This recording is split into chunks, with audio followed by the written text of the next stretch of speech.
Hey everybody, this is Matt with Firewood in the Field. Thanks for watching the channel today. No firewood in the field being produced today though. I drove 4 hours to come see my friend Brock Maggart out here at Rock Hill Farms.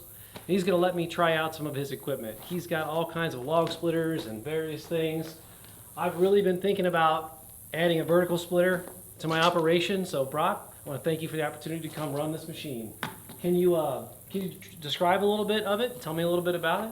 Yep, this is from Power Split International, and they were the first company to innovate the vertical splitter, and really beyond that, they innovated by having a vertical splitter with a conveyor, and it was self-propelled. And that's still the primary thing they make. They've been making them for 30 years now, where you can drive the splitter to the pile. This is their smallest unit without the conveyor, and it's a single. But I've seen their double units, so you can do full-size, full-scale commercial firewood production with this. I like the vertical splitter because it gives you control of how you split your wood. It's got the log lift. It feels very convenient to use, even if it's not quite as fast as my Easton-made splitter.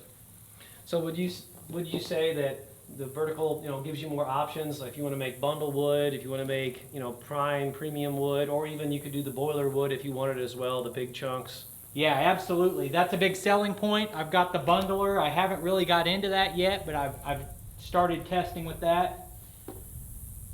But it does, and whereas with a traditional horizontal splitter, when it splits, you kind of have to deal with all the pieces. Are they falling off on the ground? Are you stacking them? Or you bring them back over to resplit? What you'll see in a minute is that with this, you can slice it multiple times like a pizza without ever moving it, and it's very convenient in that way. Then you can grab the whole pile and put it in your stack. Anything specific about this machine you want to walk around and show me things you've liked or disliked? Yeah, so simplicity is a big thing. So Matt was kind of mentioning that he doesn't like unnecessary electronics and stuff. Mm-hmm. This is a very simple design on this machine. Like your throttle is manually adjusted right here. Your valve comes down to the foot pedal with a chain. There's nothing complicated about the design of this machine.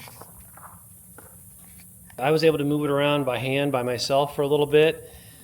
Is this road towable, do you know? Yeah, I think they rated it for 55 mile an hour on this one. It's got a Honda engine, which is always nice. So, they're known for their quality. And it's only 8.5 horsepower engine, but it has plenty of cutting power. The RAM, I believe, is 28 tons. And this vertical beam right here is the fluid reservoir for the hydraulics. Oh, really? I was wondering. Here's the hydraulic fill cap. And there's your filter. And you got 2 valves. Everything else is manual. Like this, it's all manually controlled. It's a very simple design. And people say, well, I could build that myself. Say, well, go ahead. But I think it's well priced compared to the competitor options. It sounds expensive because it's $9,500 for this unit, but all the competitors are more. That's true. I didn't know that cylinder upright was the hydraulic tank. Mm-hmm. Good use of space. And then I actuate the log lift with this lever here. Mm-hmm. Step on a foot pedal to run the cycle the wedge. Yep. It auto retracts. If your foot's not on it, it comes back. Okay. Have you ever had a piece on it too big you couldn't make it lift? No, not at all. I don't think you could fit enough wood on there that it wouldn't lift. It's a very strong lift. It's a strong wedge. Some people will ask, they say, that'd be a great machine if they put a 4-way on it. Well, you can get it from them with a 4-way, but nobody puts a 4-way on their vertical. It kind of defeats the purpose of being able to select very specifically the size and shape that you want your firewood. Okay. All right. Well, if that's all it's to go over, might be about time to make some big pieces into little pieces.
down fairly small, but you could split that 2 more times if you wanted to.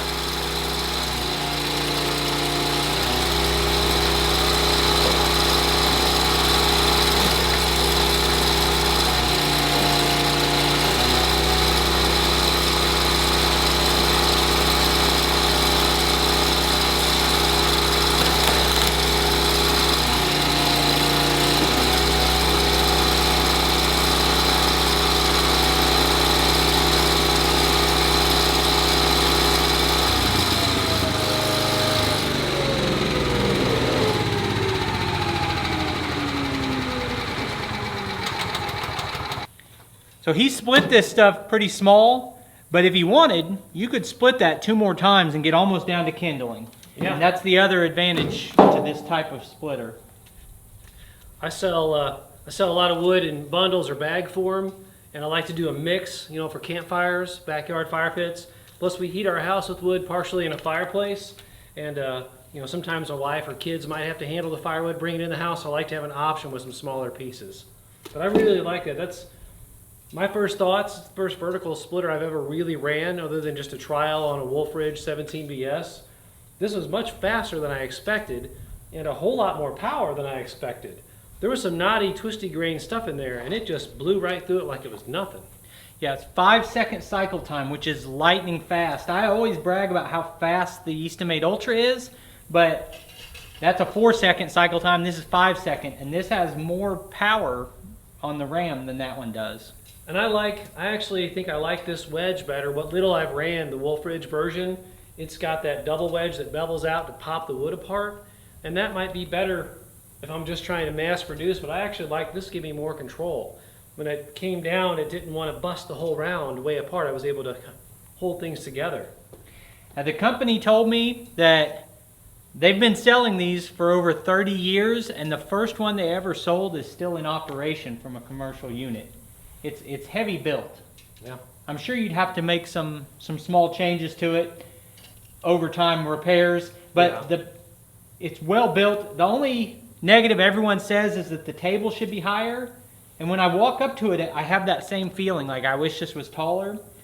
But they give you an option to make it 3 inches taller, and I didn't do that.